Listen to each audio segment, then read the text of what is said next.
പ്രിയപ്പെട്ട രാജന്, നിനക്ക് സുഖമാണെന്ന് വിശ്വസിക്കുന്നു. നമ്മുടെ മാഷിനെക്കുറിച്ച് നീ അറിയാത്ത കുറച്ച് കാര്യങ്ങൾ എനിക്ക് പറയാനുണ്ട്. അന്നൊരു വെള്ളിയാഴ്ച ദിവസമായിരുന്നു. പതിവ് പോലെ ഞാൻ ജോലിക്ക് പോകാൻ തയ്യാറാകുമ്പോഴാണ് ആ വാർത്ത അറിയുന്നത്. നാണുമാഷ് മരിച്ചെന്ന്.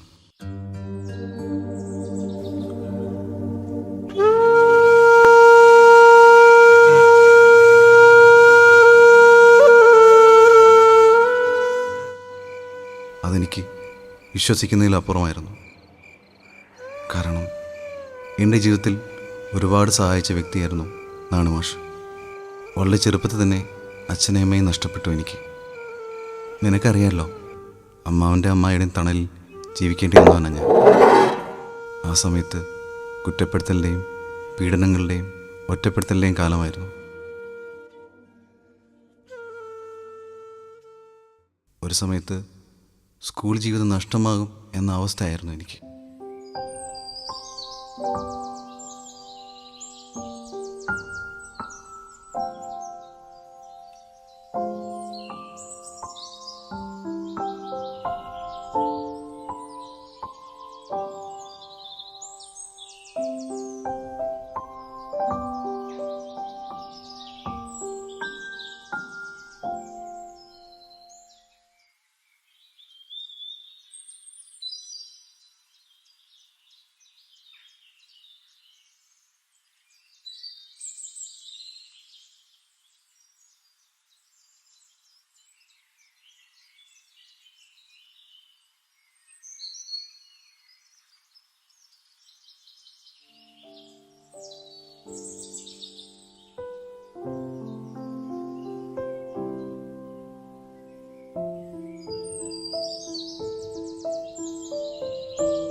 അന്ന് ഭക്ഷണകാര്യത്തിലും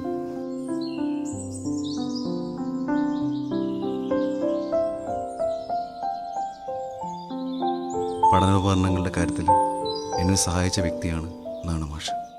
അദ്ദേഹത്തിൻ്റെ പൂർവ്വ വിദ്യാർത്ഥിയാണ് അരുൺ.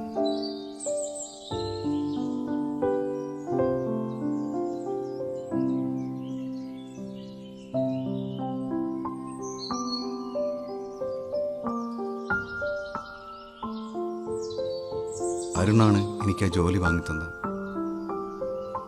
അരുണിനോട് മാഷ് സംസാരിച്ചതിന് പ്രകാരമാണ് എനിക്ക് ആ ജോലി കിട്ടിയത്. നമ്മളെ എല്ലാം സഹായിച്ചിരുന്ന നാണുമാഷിൻ്റെ കുടുംബജീവിതം അത്ര സുഖകരമല്ലായിരുന്നു. ഔചാരിതമായാണ് ഞാൻ ആ കാഴ്ച കണ്ടത്. അതെനിക്ക് നിന്നോട് എങ്ങനെ പറയണമെന്നറിയില്ല.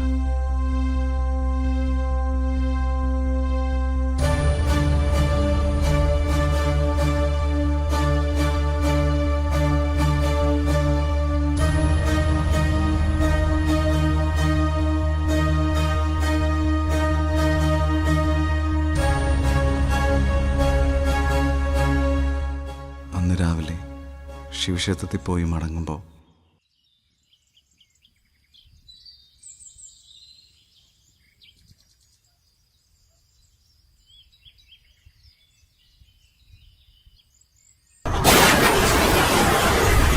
ഓവർ സ്പീഡിൽ വന്ന കാർ മാഷിനെ ഇടിച്ചിട്ട് നിർത്താതെ പോവുകയായിരുന്നു.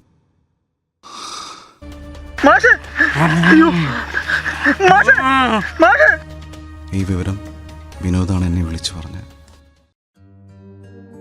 എന്നും നഷ്ടങ്ങൾ മാത്രമുള്ള എനിക്ക് ഇത് വലിയ നഷ്ടമായിരുന്നു. അന്ന് ഞാനും വിനോദം അരുണും നാണുമാഷിൻ്റെ വീട്ടിലേക്ക് പോയി. അപ്പോൾ അവിടെ ആളുകൾ കൂടി നിൽപ്പുണ്ടായിരുന്നു. പക്ഷേ അകത്ത് ഞാൻ കണ്ട കാഴ്ച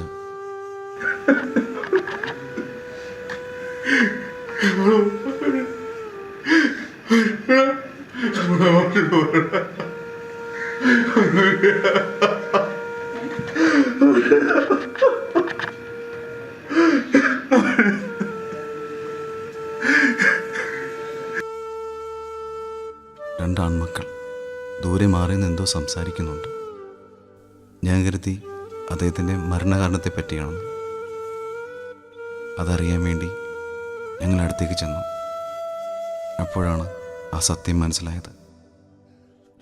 അദ്ദേഹം പൊന്നുപോലെ വളർത്തിയ മക്കൾ അദ്ദേഹത്തിൻ്റെ മൃതശരീരം മറവ് ചെയ്യാൻ വേണ്ടി സ്ഥലം തിരക്കുന്നതാണ്. മൂത്തവൻ പറയുന്നത് ഇളയവൻ്റെ പുരയിടത്തിൽ മറവ് ചെയ്യാമെന്ന്, ഇളയവൻ പറയുന്നത് ചേട്ടൻ്റെ സ്ഥലത്ത് മറവ് ചെയ്യാമെന്ന്. ഞങ്ങൾക്കൊരു കാര്യം മനസ്സിലായി. അദ്ദേഹം കഷ്ടപ്പെട്ടുണ്ടാക്കിയ മണ്ണ് പോലും അവർ ചിതയൊരുക്കാൻ കൊടുക്കാൻ തയ്യാറല്ല. അപ്പോൾ ഞങ്ങൾക്ക് മനസ്സിലായി, മാഷിൻ്റെ നിയോഗം ഞങ്ങൾക്ക് മാത്രമായ ഒരു വലിയ ദുഃഖമെന്ന സത്യം. ഞാനൊരിക്കലും ആ നന്മവരത്തെ മറക്കില്ല.